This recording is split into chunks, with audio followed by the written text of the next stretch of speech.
If more fruits and vegetables are part of your New Year's resolution, then hang on, I have a few people you should meet.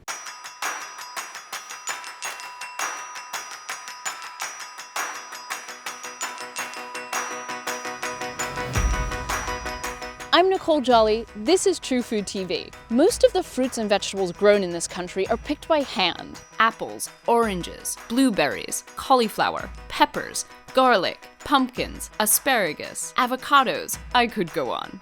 The people picking your produce are almost entirely foreign-born. They're men and women with work visas, but way more are undocumented. It's believed to be more than half the nation's farm workers.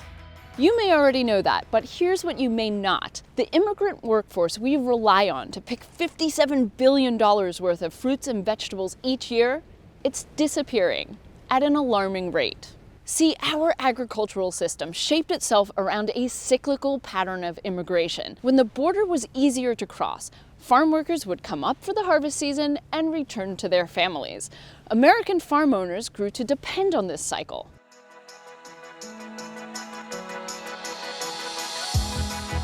But once the border started tightening in the 80s, it became harder, more expensive, more dangerous for workers to cross it. Today, an increased fear of deportation keeps experienced workers, even legal workers, from returning to the farms that need them. Our immigration policy is gutting our labor force. It's bleeding our agriculture. Let me just stop to say, this is not about party politics. I know I'm going to hear it from some of you, especially those who don't make it to the end of the video to see where I'm going with this, but I can't be more emphatic. This is about cold, hard facts. This is about how immigration policy affects the way we eat, what we eat, and how much it costs. This is a problem that's been growing for years, and it's only getting worse. Let's move on. There is a temporary visa program for farm workers, but it's wildly inadequate. It's costly. Farmers pay an average of $2,500 per worker. It's time-consuming. Instead of farming, they're dealing with endless paperwork, and they don't even end up with all the skilled workers they really need. To rub salt in the wound, the visa process is so inefficient, workers arrive an average of 22 days late. That adds up to millions of dollars of produce left rotting in the field because there's no one there to pick it.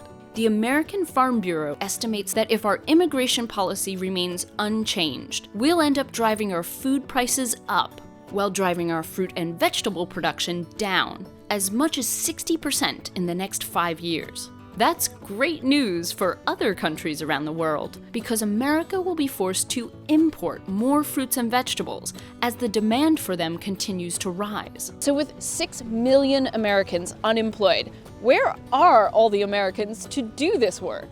Here's a snapshot. In 2011, North Carolina had 6,500 open farm jobs at the start of the state's harvest season. 265 American workers applied, and only 7 workers, 7, lasted the full season.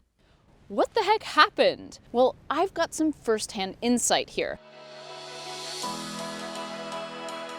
Over the course of making my show, How Does It Grow?, I have harvested over 20 different crops across America, and there's not a single one that I would want to harvest for an entire day, let alone a whole harvest season. Farming is brutal. It's more physically intense than you can even imagine. It's dangerous work. It often starts before dawn and ends after dark. And sometimes it's done in 100-degree heat. But tolerance for pain is not the only requirement. You need skill. A common misconception is that farm work is unskilled labor. I can tell you from trying the work myself, most farm workers are very skilled workers. See, every time I make a How Does It Grow episode, I keep coming back to the same question.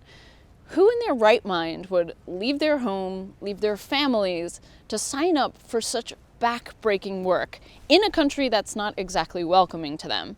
And the only answer I can come up with is that the alternatives they left back home were infinitely worse.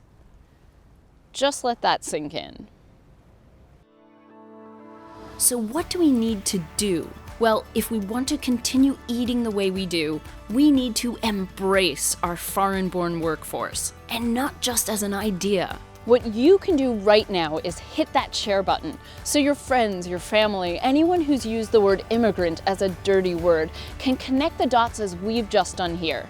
Together, we can demand our lawmakers address these issues before the next farmer goes bust, before our food prices go up, before it's too late. And we can do something really simple. The next time we meet someone different from us in the supermarket or the gas station or on the street, we can decide to treat them with the dignity and respect they deserve. They just might be putting food on your table.